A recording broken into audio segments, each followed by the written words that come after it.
Assalaamu calaykum waraxmatullaahi wabarakaatu daawadayaal markasta naga daawanaysaan si walba noo daawanaysaan kusoo dhawaada warka Samareeb TV qodobada warka Samareeb TV ugu door koronaya waxaa ka mid ah musharaxiinta oo ka soo horjeestay go'aan ka soo baxay dowladda Soomaaliya Norway oo ku dhawaaqday xayiraado cusub oo dheeri ah xilli corona uu sii kordhiyo Xanduubey oo xaqiijiyay in ninkii bostoolada ula baxay shacab dibadbaxayay uu ka tirsan yahay ciidamada dowladda federaalka Soomaaliya al-shabaab oo shaaciyay magacyada iyo sawirada raggay fuliyay weerarkii lagu qaaday saldhigga Mandabey Jarnaal Xuud oo weerar ku qaaday xilli guulaabe dalbadayna arrin cusub al-shabaab oo joojiyay shir ay yeelan lahaayeen ganacsatada Muqdisho Mareykanka oo ka hadlay weerarkii uu ka geystay deegaanka Kuunya Barow shacabka degan Gurceel oo ka cabanaya canshuur xad dhaaf ah oo lagu soo rogay daawadadan cusubtan ugu soo biiro subscribe saar gambalelkana fursad aad u heshid wararkii ugu dambeeyay ee halka aynu soo dhigno waa maalinimo isniin taariikhdu ay ku beegan tahay 4 bisha January 2021 kuna soo dhawaada qodobadaas iyo kuwa kale dheeraad ah midowga musharaxiinta madaxweynaha Soomaaliya ayaa si cad waxa ay ugu hor imaadeen go'aankii dowladda Soomaaliya ay ka joojisay in marka laga reebo madaxda dowladda Soomaaliya aysan hub la geli karin garoonka diyaaradaha aadan cadde ee magaalada Muqdisho siyaasiga Cabdiraxmaan Cabdishakuur Warsame oo u hadlay midowga musharaxiinta ayaa sheegay in go'aankaas uu yahay mid aan la aqbali karin isla markaana madaxda aan laga yeelayn in garoonka ay iyaga qubka la galaan musharaxiintana ay u diidaan Cabdiraxmaan Cabdishakuur oo la hadlayay VOA-da waxa uu sheegay in midowga musharaxiinta ay u baahan yihiin xuquuqda uu helo mid la mid ah madaxweyne Farmaajo oo mar kale doonaya in uu u tartamo xilka madaxweynaha Soomaaliya ugu dambeyn waxa uu ugu baaqay madaxda sarsare ee dowladda in go'aankaas uusan ahayn mid suurtagal ah loogana baahan yahay in ay ka laabtaan si dhammaan musharaxiinta madaxweynaha uga sinaadaan inay hubka la galaan garoonka diyaaradaha aadan cadde ee magaalada Muqdisho go'aanka lagu mamnuucay marka laga reebo madaxda sarsare ee dowladda aysan garoonka diyaaradaha aadan cadde hub la geli karin ayaa waxaa soo saaray wasaaradda amniga Soomaaliya oo fulinaysa amar ka soo baxay ra'iisul wasaare Roble iyada oo aad saacadihii la soo dhaafay aad looga hadal hayay guud ahaan Soomaaliya dowladda Soomaaliya ayaa xaqiijisay inuu ciidankeeda ka tirsan yahay nin toddobaadkii hore bastoolad ula baxay isla markaana rasaasiyay shacab Muqdisho ka dhigayay dibadbax ka dhan ah madaxweyne Maxamed Cabdullaahi Farmaajo wasiirka amniga Soomaaliya Xasan Xanduubey Jimcaale oo wareysi siiyay laanta afka Soomaaliga ee VOA ayaa xaqiijiyay in ninkaas uu ka tirsan yahay ciidamada booliiska isla markaana uu ahaa dharcad Xanduubey ayaa intaasi ku diray in falkaas uu ahaa qalad dhacay isla markaana ay dhacdadaas dhacdayna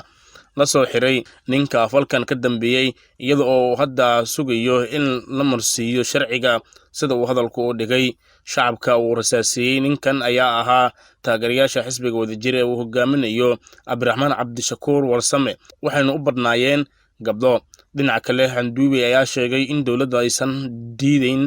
in dadka ay ra'yigooda cabiraan balse ay doonayaan in ay sugaan amniga sababtuna ay tahay in dadka dibadbaxaya ay ku soo dhuuman karaan dad kale oo rabshado wada sida uu hadalku u dhigay ha yeeshee waxaa taas beeniyey xaqiiqda ah in dowladda aysan marnaba beegsan shacabka dhigaya dibadbaxyada lagu taageerayo madaxweyne Farmaajo gudoomiyaha baarlamaanka dowladda federaalka Soomaaliya mudane Maxamed Mursal Sheekh Cabdiraxmaan ayaa si sharci darro ah u cusboonaysiiyay warqadda aqoonsiga ee xubnihii waqtigooda dhamaaday ee baarlamaanka golaha shacabka ee dowladda federaalka Soomaaliya sida lagu eedeeyay xilka baarlamaanka Soomaaliya ayaa waqtigiisu wuxuu ka ekaa 27 bisha 12 2020 golaha shacabka ayaa 29 bisha 12 2020 ansixiyay miisaaniyadda dowladda federaalka ee Soomaaliya isla maantii la ansixiyay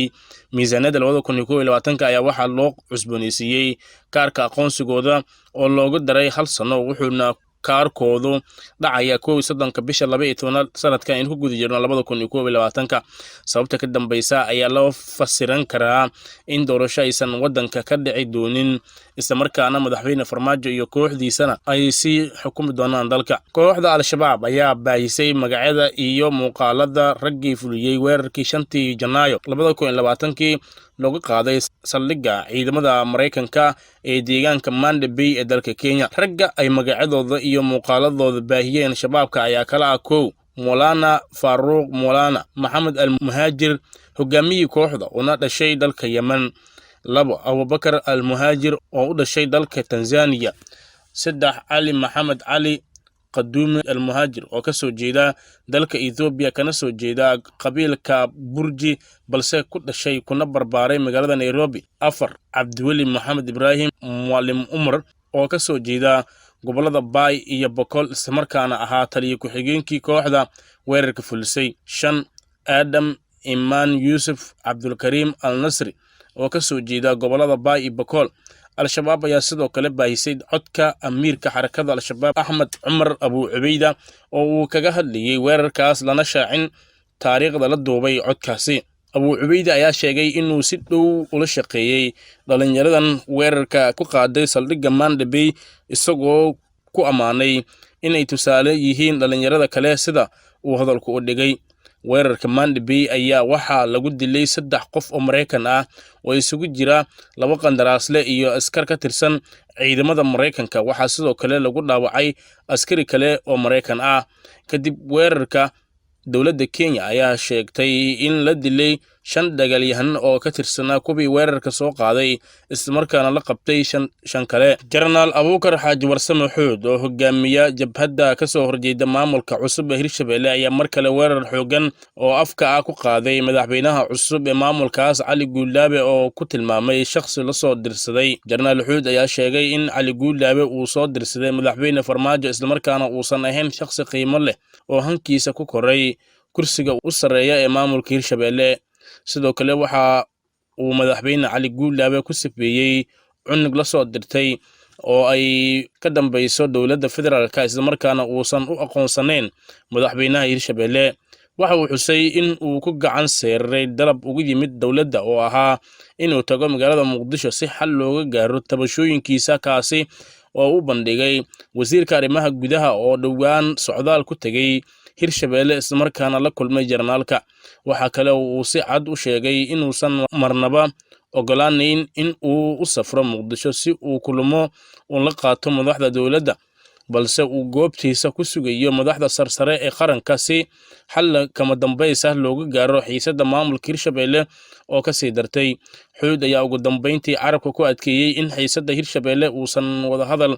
ka geli doonin ilaa inta madaxda dowladda federaalka ee maamulka cusub dhistay ay isaga ugu yimaadaan goobta uu ku jabhadaynayo. Arrintan ayaa imaanaysa xilli ay cirka isku sii shareertay xiisadda taagan ee gobolka Hiiraan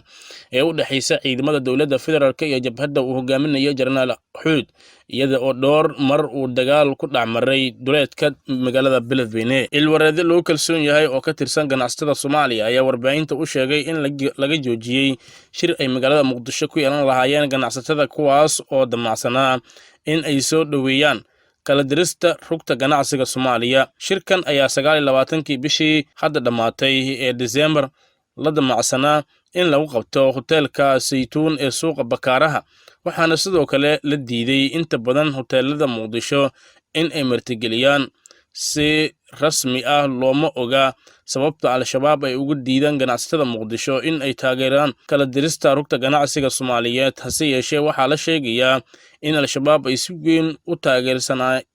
taageersanaayeen rugta ganacsiga iyo warshadaha Soomaaliya oo 28kii isla bishaas la kala diray. Al-Shabaab ayaa la rumaysan yahay inaysan doonayn in dhaqan galo amarka dowladda iyada oo isku aragta in ay ka awood iyo saameyn badan tahay dowladda marka ay noqoto ganacsiyada dalka. Dowladda Soomaaliya ayaa sheegtay in rugta ganacsiga kala dirtay isla markaana ay ujeedka tahay in dib u habeen ballaaran lagu sameeyo rugta oo sanadihii ugu dambeeyay khilaaf culus ka dhex jiray. Ciidamada amniga Soomaaliya ayaa horey u xiray mas'uuliyiin sare oo ka tirsan rugta ganacsiga gobolka Banaadir kuwaas oo la sheegay in ay Al-Shabaab ku taliyeen in la magacaabo xilka ay hayaan. Ciidamada Mareykanka ee jooga Soomaaliya ayaa faahfaahin ka bixiyay 2 duqeyn oo ka fuliyeen gobolka Shabeellaha Hoose ee koonfurta Soomaaliya maalmo ka hor. Qoraal ka soo baxay taliska ciidanka Mareykanka ee Africom ayaa lagu sheegay in 2 duqeyn lala beegsaday dhismooyin ay kooxda Al-Shabaab ku leedahay deegaanka Kunya Barow. Africom ayaa intaasi ku dartay in qiimeyn la sameeyay ay muujinayso in duqeymahan lagu dilay 3 ka tirsan Al-Shabaab mid kalena lagu dhaawacay. Africom waxay sidoo kale sheegeen in duqeymaha ay burburiyeen 6 dhisme oo ay leeyihiin Al-Shabaab mid kalena ay gaartay waxyeello, waxaana ka mid ahaa idaacad ku hadasha codka Al-Shabaab. qiimaynta hordhaca ee taliska waxay muujinaysaa inaysan jirin cid shacab ah oo lagu dhaawacay ama lagu dilay howlgalkan ayaa lagu yiri qoraalka. duqeymahan ugu dambeeyay ayaa imaanaya iyadoo Mareykanka uu bilaabay inuu Soomaaliya kala baxo ciidanka ka jooga oo lagu qiyaasay 700 oo askari. galabnimadii Axad shalay dowladda Norway ayaa go'aansatay in ay shaaciso dhowr tallaabo oo cusub oo lagu hortagayo coronavirus. dowladda ayaa sheegtay in dib loo dhigay howlaha isboortiga ilaa 18 Janaayo marka loo eego soo jeedinta dowladda. dhammaan howlaha isboortiga, munaasabadaha dhaqanka iyo kulamada gudaha waa in dib loo dhigaa ilaa 18 Janaayo kadib. intaasi waxaa sii dheer in la mamnuucay kulamada gaarka loo leeyahay ee in ka badan 5 qof oo ka baxsan guryahooda. mamnuucid qaran oo ku saabsan adeegsiga khamriga, maqaayadaha iyo munaasabadaha ayaa sidoo kale la soo bandhigaya. tani waxay sidoo kale khusaysaa dhammaan howlaha gudaha ka socda ee ku lug leh carruurta iyo dhalinyarada si wadajir ah fasalada. Ra'iisul Wasaare Erna Solberg ayaa sidoo kale ka cusatay dadka in ay ka fogaadaan booqashooyinka khaaska ah ee ay ku maqnaan karaan muddo 2 toddobaad ah. marka loo eego talo soo jeedinta dowladda, dhammaan dadka Norwegian-ka ah waa in ay iska ilaaliyaan inay marti soo dhaweystaan booqashooyinka gaarka ah. waxaa jiri doona waxyaabo ka reeban adeegyada guriga ee laga maarmaanka ah iyo booqashooyinka, waxaana ka mid ah dadka ku jira xaalad adag oo dhimasho ah, carruurta ku jirta xanaanooyinka iyo dugsiyada hoose waxay booqashooyin ka heli karaan kooxdooda sida dowladda ku sharaxday war-saxaafadeedka. daawadayaal intaas ayaan ku saafmeerinaa warka Samareeb TV. intaan warkan warmadan ku kulmi doono waxaa idinkaga tegaynaa amaano Allah.